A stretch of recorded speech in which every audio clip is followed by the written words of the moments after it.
Voilà, bonsoir les gars. Ce soir, on est là pour discuter un peu la situation africaine de Sénégal, Burkina et puis Mali. On va aller jusqu'à Guinée-Conakry aussi. Ce soir, on va discuter avec notre ami Martin Dimé. Bonsoir Martin Dimé. Bonsoir Salim Baké, donc je vous salue et je vous transmets la salutation du Sénégal, d'où je viens d'arriver, voilà. Voilà, merci beaucoup. Première question, c'est comment vous voyez la situation au Sénégal, la situation politique, vous voyez bien que là-bas il y a des problèmes de politique entre Ousmane Sonko et puis Moussa Macky Sall, il y a trop de bruit là-bas. Le Sénégal traverse une période extrêmement difficile du point de vue politique. Il faut donc oser le dire. Donc c'est une période vraiment cruciale et les gens sont inquiets d'une part, mais il y a aussi une confusion. Parce qu'en fait, la démocratie sénégalaise est à l'épreuve. Parce que nous avons une opposition jeune, une opposition virulente, une opposition pressée, une opposition qui veut un changement radical et un changement à l'instant même. Donc cette opposition est incarnée par Ousmane Sonko. Nous avons donc un État, l'État du Sénégal, donc avec à la tête le président de la République, son Excellence Macky Sall. Donc il y a son programme PSE qu'il est en train de dérouler depuis 2012. Il y a des avancées dans les réalisations, donc dans beaucoup de domaines. Mais nous sommes arrivés à un moment où nous sommes à la croisée des chemins. Il y aura, en fait, qu'est-ce qu'il faut faire? Donc il y a opposition de deux camps. Il y a le camp du pouvoir et le camp de l'opposition radicale incarné par Ousmane Sonko. Les gens sont inquiets, donc il y a beaucoup de perturbations. Et à cette affaire donc, vient se greffer donc, le procès qui devra donc, être tenu entre Adji Sarr et Ousmane Sonko. Donc voilà, ce qui fait que la situation est très tendue. Donc on espère que donc, une issue favorable et positive aura lieu donc, pour le Sénégal et pour l'intérêt du Sénégal. Mais vous pensez qu'il aura lieu un procès Ousmane Sonko Adji Sarr? Je pense que le procès aura lieu. Parce que toute république a besoin donc, du respect donc, de sa justice. Si la justice d'un pays donc, ne peut plus en fait, traduire un citoyen à la barre, donc cette république-là est en danger. C'est la raison pour laquelle moi je pense, et puis je crois profondément que la République du Sénégal a le devoir de tenir ce procès. Parce que c'est un procès qui oppose deux citoyens sénégalais. Donc même si l'un des citoyens est un homme politique célèbre, mais tout Sénégalais a le droit de porter plainte et d'attendre vraiment que la justice de son pays tranche. Mais il me semble que l'opinion publique là-bas, ils sont tous avec Sonko. Il me semble ça. Je ne sais pas si c'est vrai ou non parce que je n'habite pas au Sénégal, alors je ne peux pas m'exprimer beaucoup de choses par rapport à cette situation, mais il me semble qu'il y a des... Et l'opinion publique est très favorable par Ousmane Sonko. Il y a une frange de la population qui supporte Ousmane Sonko, particulièrement les jeunes. Parce qu'en fait, c'est la même idéologie. Donc, ils sont vraiment nés après les indépendances. Ce sont des jeunes qui ne se voient pas donc, dans la politique menée par le pouvoir actuel et les pouvoirs précédents jusqu'à présent. Ils veulent une rupture. Et Ousmane Sonko incarne donc ce renouveau, cette rupture. C'est la raison pour laquelle il y a une bonne partie de la population donc, qui en fait, adhère à la politique et à la vision de Ousmane Sonko. Si je peux dire, donc les élections législatives passées, en fait, peuvent en fait montrer qu'à l'Assemblée nationale, on a plus ou moins deux groupes parlementaires plus ou moins équilibrés, le pouvoir et l'opposition. Bien que le pouvoir a un peu plus donc, de voix, mais on voit qu'à l'Assemblée nationale, donc, les forces sont devenues beaucoup plus équilibrées.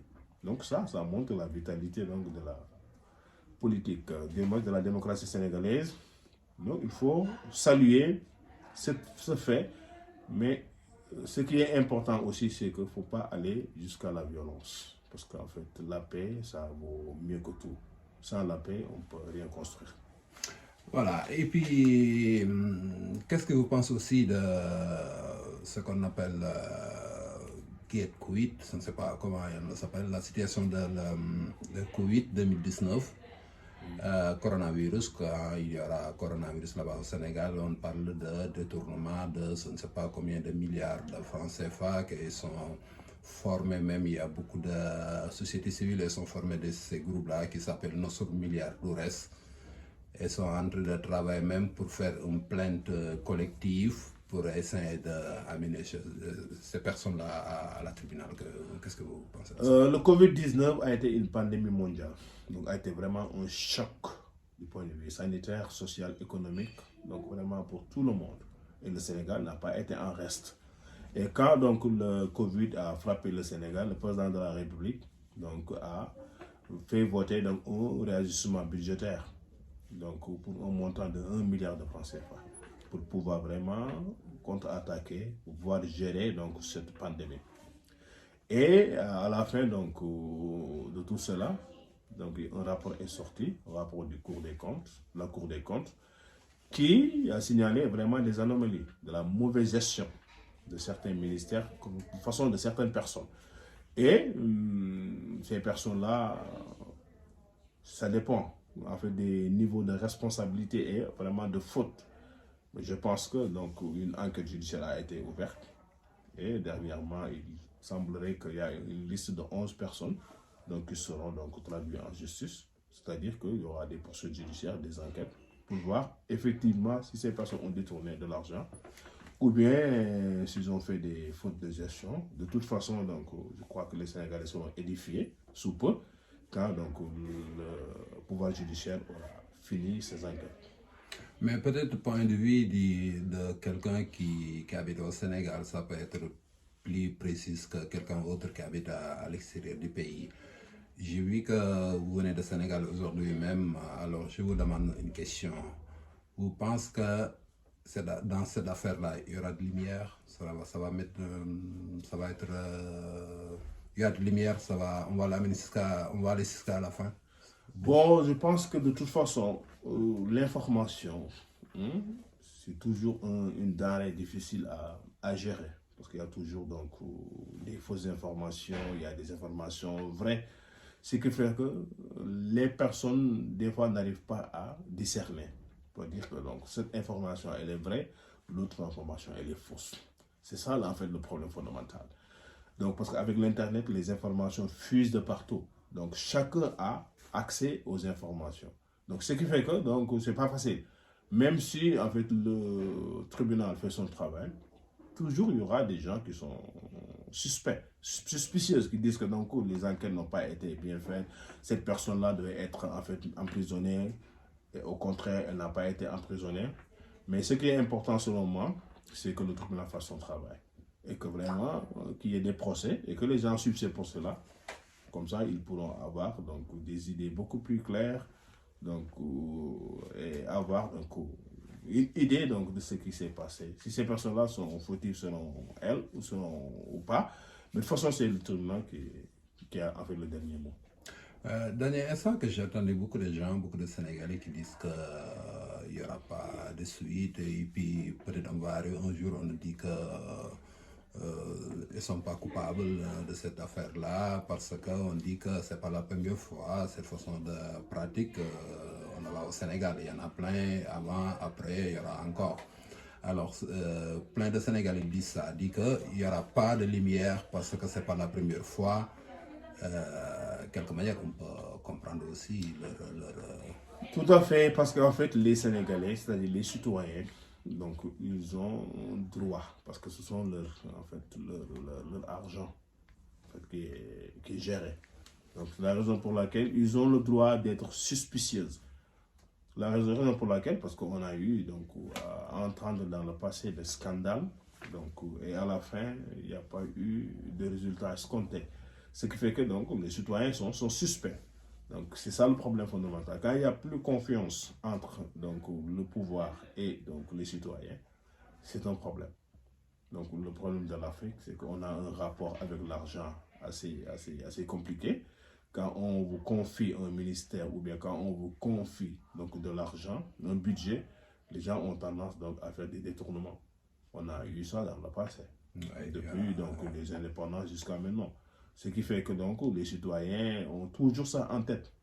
Donc, ils n'ont pas confiance. Donc, voilà, il y a des gens qui, à la fin, ils sont relâchés. Donc, il n'y a pas de suite ou bien il n'y a pas d'emprisonnement qui vraiment valent à la hauteur donc, de leur détournement. Oui, ça c'est vrai. On a vu ça, même il y aura avant, peut-être avant, il n'y a pas Internet, il n'y a pas de moyens pour le savoir. Maintenant, il y en a plus. Alors, maintenant, on va discuter quelque chose qui intéresse beaucoup de Sénégalais, troisième mandat. Parce que depuis longtemps, on nous parle tout le temps, il y a des personnes qui disent qu'il peut faire troisième mandat, il y a des autres qui disent qu'il n'est pas le droit, moralement, chacun il dit ce qu'il pense. Mais vous pensez que le président de la République, il peut présenter la troisième fois? Bon, en Troisième fait, candidat? voilà, parce qu'en fait, c'est une question qui divise les Sénégalais. Donc, depuis 2019, hein, donc les Sénégalais ont soulevé donc, cette question donc, de la troisième candidature du président en exercice, son Excellence Macky Sall.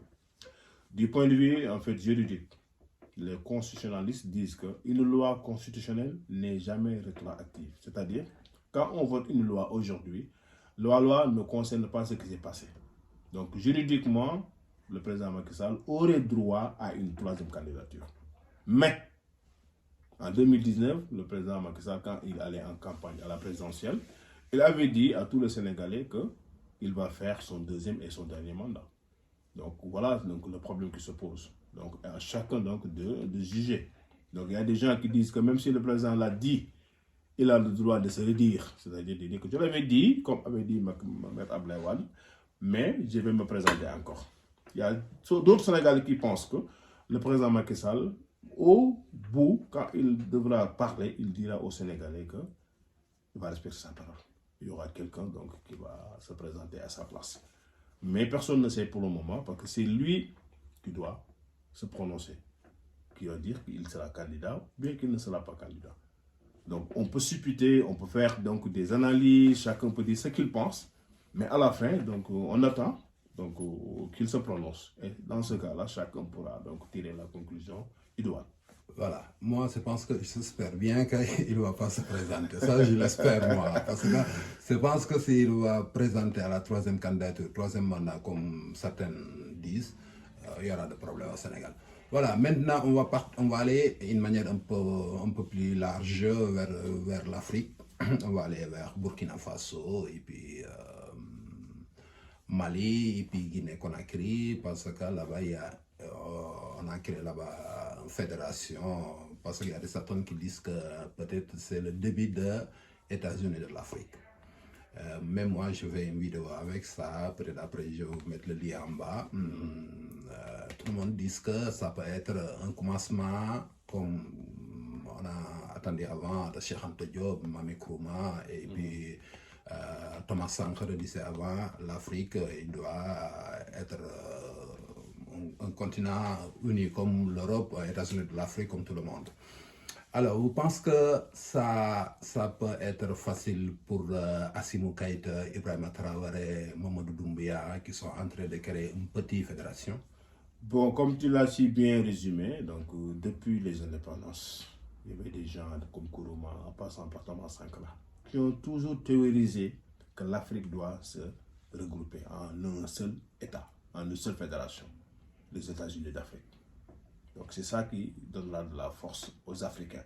Mais quand nous sommes dispersés, on devient fragile. C'est comme si vous avez donc des tas de bois.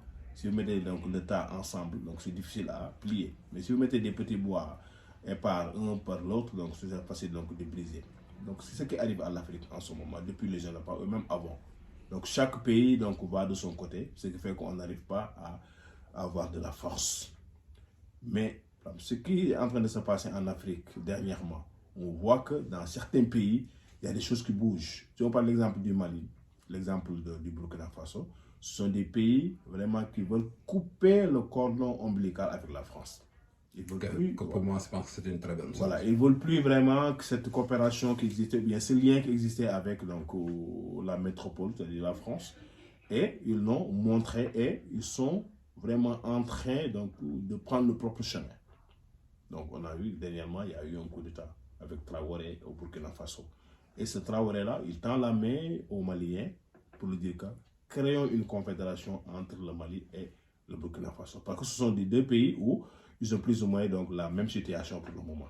Ils ont coupé donc, le cordon ombilical. Vous avez vu que récemment, le Burkina a demandé à l'armée française de quitter. Ce que le Mali a fait avant. C'est pourquoi ces deux pays-là, ils ont donc des convergences. C'est pourquoi, selon moi, ils veulent déjà créer cette confédération. Et c'est une très bonne chose. S'ils réussissent à faire ça, donc, c'est-à-dire qu'ils mutualisent leurs forces. C'est-à-dire un pays plus un autre pays, ensemble, ils seront beaucoup plus forts. Mais ce ne sera pas facile parce qu'il faudrait qu'ils se trouvent d'accord sur comment gérer, comment collaborer. Mais moi, je pense qu'à part d'être d'accord, coordonner tout ça, on a aussi un colonel qui travaille pour la France à tous côtés, hein, en Côte d'Ivoire, M. Traoré, M. Alassane Ouattara. On sait bien qu'il ouvre pour la France. Hein. Alors, je pense que... Ouais, il y a certains qui le pensent parce qu'en fait, ce sont des dirigeants africains qui sont proches de la France. Ça, il faut en fait l'avouer. Ce qui fait que donc il y a plus ou moins donc comme on peut dire donc des divergences de vision et de stratégie. Il y a certains qui pensent qu'ils doivent continuer la collaboration avec la France encore. Il y a d'autres qui disent que c'est le moment de couper net avec la France. Donc voilà, donc à chacun donc de voir où il y a donc en fait les intérêts. Moi, je pense que ce qu'il faudrait faire, c'est en fait de mûrir les projets. Parce qu'en fait, les Africains, ils doivent changer dans leur comportement. Pour être autonome, selon moi, les Africains doivent se lever tôt. Ils doivent se coucher tard. Ils doivent travailler, éviter le bavardage, éviter les futilités. Dans ce cas, je pense qu'ils pourront aller seuls. Mais avec un président qui est préfet tout, hein. Seulement la population, il ne peut rien faire. Voilà, tout à fait. Mais le problème qui se pose, c'est que, par exemple, si on prend l'exemple du Sénégal, 80% des produits alimentaires du Sénégal est importé. Par exemple, si le Sénégal a des problèmes avec les pays à l'étranger, les gens vont mourir de faim. Si le Sénégal réussit à devenir autosuffisant du point de vue alimentaire, du point de vue pharmaceutique, avec le pétrole et le gaz qui vient, je pense que le Sénégal n'aura pas besoin de la France ou bien qui que ce soit. Donc je pense que le travail se trouve à ce niveau-là. Il faut que les Africains essayent d'être autonomes. C'est-à-dire il faut qu'il y ait une discussion ouverte, sincère, entre les politiques et les populations. Que les gens se mettent ensemble. Par exemple, si je prends l'exemple des Mourides, de la communauté Mouride, la force des Mourides est qu'il y a une entente, il y a une seule voix. Il n'y a pas que des gens qui parlent à gauche et à droite. Chacun suit, donc le marabout qu'il est, vraiment mène vraiment au bon chemin. Donc il y a des réalisations vraiment fortes qui sont faites.